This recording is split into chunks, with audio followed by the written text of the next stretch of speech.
The term mugshot means a special kind of photo. You've probably seen them before, but you just didn't know they were called that. In short, these are the same full face and profile shots that are taken by the police after an arrest. The photo above shows no criminal, but I chose this frame for an example for a reason. This is a mugshot of a man named Alphonse Bertillon, which he made himself on August 22, 1900 in Paris. The fact is that the second, now obsolete name for such a system of recording and photographing prisoners is the Bertillon photo. And now, after a short introductory part, I suggest we move on to watching a mind-blowing series of mugshots made in the USA at the beginning of the 20th century. Please note that the name of the detainee and the article on which he was imprisoned are written on the submitted photos. This series was taken in the California town of Marysville between 1900 and 1908 by a female photographer named Clara Sheldon Smith. She had a contract with the city police, who periodically brought arrested people directly to her photo studio. The cops arrived unannounced, so Clara had to ask her usual clients who came for a family portrait to wait a bit. In this case, the mugshot was made on a more elegant background, or even using studio props. In general, there are quite a lot of shots with children in the series. It's funny that now pseudo-mugshots are wildly popular in TikTok. Modern teenagers use makeup to imitate abrasions and beatings on their faces and take pictures in profile and full face. In a nutshell about the etymology of the term, generally, mug is just a mug, but in the 18th century it was a slang word meaning a face. And shot, respectively, is a shot, a blow, a frame. And I must admit that individual shots from this series are really akin to a shot. In an artistic sense, of course. Just look at that look. Here, you also need to understand that it is difficult to imagine worse conditions for getting good pictures.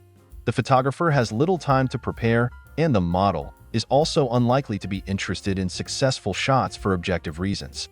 A person can be dirty, disheveled, out of his mind, under something, with bruises on his face, anything, not to mention the wrongful arrest. Nevertheless, there are some really gorgeous portraits that could decorate a family album. If it wasn't for the signature, of course. It is also surprising that in a tiny town in Northern California, people of completely different races and peoples appeared in front of the photographer's camera. In other words, this is understandable, given that Marysville was founded about 50 years before these cadres, and the reason was the gold rush. Somehow, imperceptibly, I came across a photo of a teenager again. Here's an interesting fact for you then.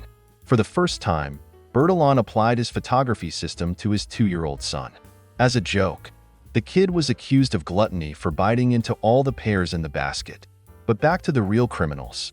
More precisely, to their mugshots. And here it must be said that if it weren't for someone named Arne Svensson, we probably wouldn't have seen them. This is our contemporary, who got hold of these negatives somewhere and published the book Prisoners in 1997. And I must say that since then books with mugshots have been published with enviable regularity.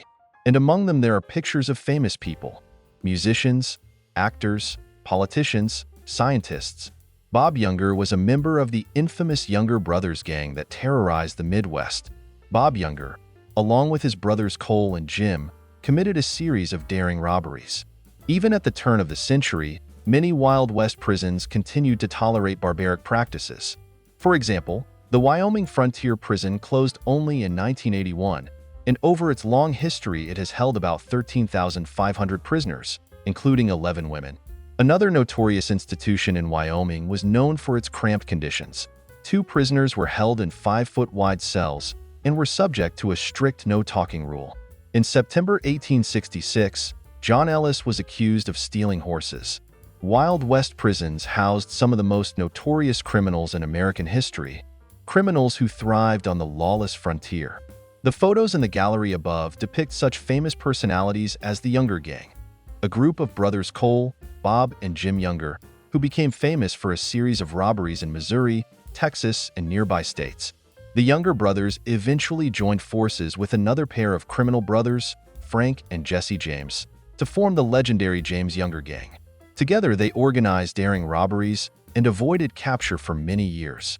In May 1925, Mary Shannon was sentenced to 2 years in prison in Nebraska for causing damage to society. Charismatic leader Jesse James wrote letters to sympathetic newspaper editors, portraying the gang as modern-day Robin Hoods who rob the rich to help the poor. However, their criminal activities came to an abrupt end during an unsuccessful bank robbery in Northfield, Minnesota, in September 1876. Faced with numerical superiority and armed townspeople, the gang was forced to flee. While the James brothers managed to escape and continue their criminal activities, the younger brothers were captured by a determined squad in a nearby forest. Emmett Dalton was known as a former gunman and the younger brother of the Dalton Gang, which robbed trains and banks in the late 1800s.